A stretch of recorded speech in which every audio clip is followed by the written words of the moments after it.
Fabrício Ferreira, a arte em cirurgia plástica.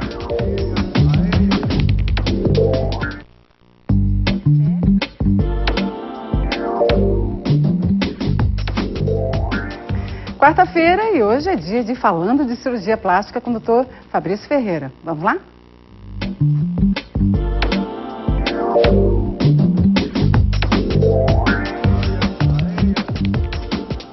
Já chegando aqui com o Dr. Fabrício, que está de aniversário hoje. Isso. Fiquei sabendo, parabéns. Muito obrigado. Muita saúde, e que traga muitas alegrias para as mulheres e para essas pessoas maravilhosas que cuidam da sua autoestima. É isso, Dr. Fabrício? É o objetivo.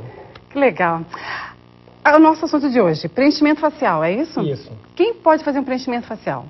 Na realidade, toda aquela paciente que de alguma forma se sente desconfortável, né, com a apresentação facial, com a presença de rugas. Uhum.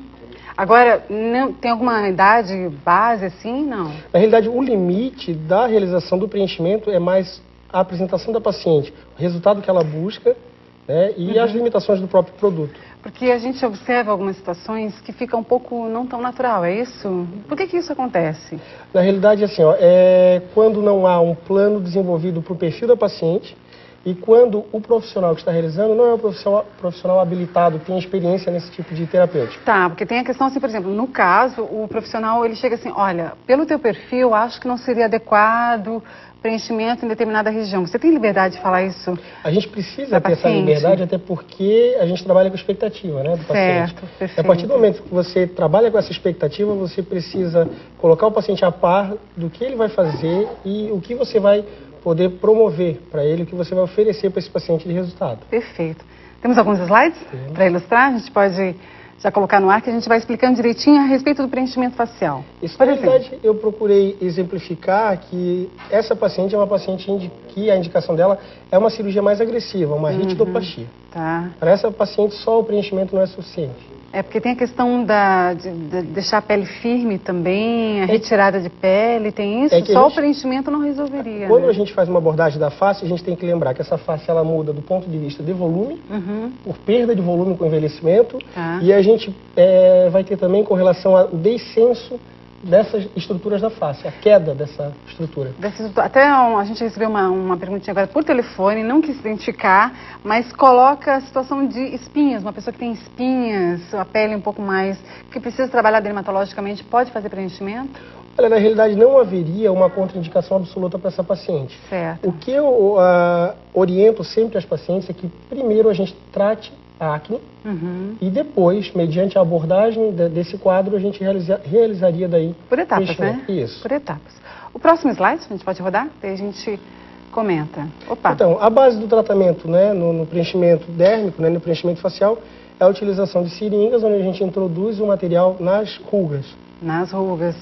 Mas é diferente da questão do que a gente abordou na semana passada da toxina botulínica. É outro que na realidade, tipo de... assim, a gente tem as rugas estáticas e as rugas dinâmicas. Certo. Para as rugas dinâmicas, que são aquelas que acontecem mediante a expressão facial, a indicação é a utilização da toxina botulínica. E para aquelas pacientes cujas rugas são rugas estáticas, a paciente em repouso já apresenta essas rugas, a indicação é o preenchimento. Perfeito. Próximo slide, a gente pode rodar? Para a gente poder comentar? Então, o que eu procurei exemplificar aqui são os vários níveis, né, de abordagem na pele e a gente vai ter que adequar o tipo do preenchedor, né, a sua composição e o perfil da paciente mediante as rugas que ela apresenta. Ok. Então a gente vai ter rugas bem superficiais, de médio e de alta profundidade. Isso é de pele, de pessoa para pessoa, né? Essa é uma avaliação muito particular. Joia. A gente pode colocar o seguinte, o próximo. Então aqui é um desenho esquematizando como a gente aborda, mediante a introdução do preenchedor naquela depressão, o que a gente promove é a elevação daquela área com atenuação dessas profundidades. Ah, bacana. Você coloca ele como se fosse numa... Como se ele elevasse a ruga. Certo. Esse é o objetivo. Geograficamente, dá uma planificada na pele. Esse mesmo é o objetivo. Esse desenho, para mim, ele é bem claro no que diz respeito à exemplificação da forma como o preenchedor age. Joia. O próximo. Então aqui nós temos as principais áreas de realização dos preenchimentos, né, na região da glabela, que é essa região entre os olhos. a região do sulco, que a gente chama sulco nasogeniano, esse sulco da lateral do nariz. Certo. A linha da marionete, que a gente chama, que é quando vem do canto do lábio até o queixo. O sulco da região do mento, né, do queixo. Próximo, temos mais?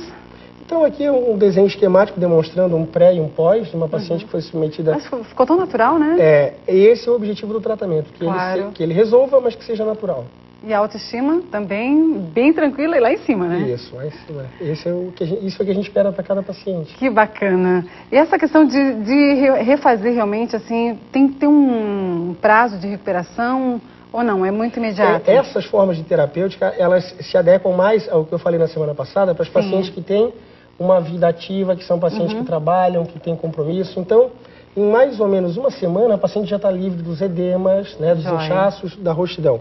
Ela pode apresentar uma ou outra ainda um desconforto pela aplicação, mas rapidinho, consegue trabalhar. Ó, mais dois slides para a gente finalizar. A gente pode rodar. Então, lembrar também que os preenchedores, eles têm a sua indicação no aumento labial, e esse é o perfil de lábio mais procurado. Angelina Jolie. Angelina Jolie. Tá. Não precisa nem...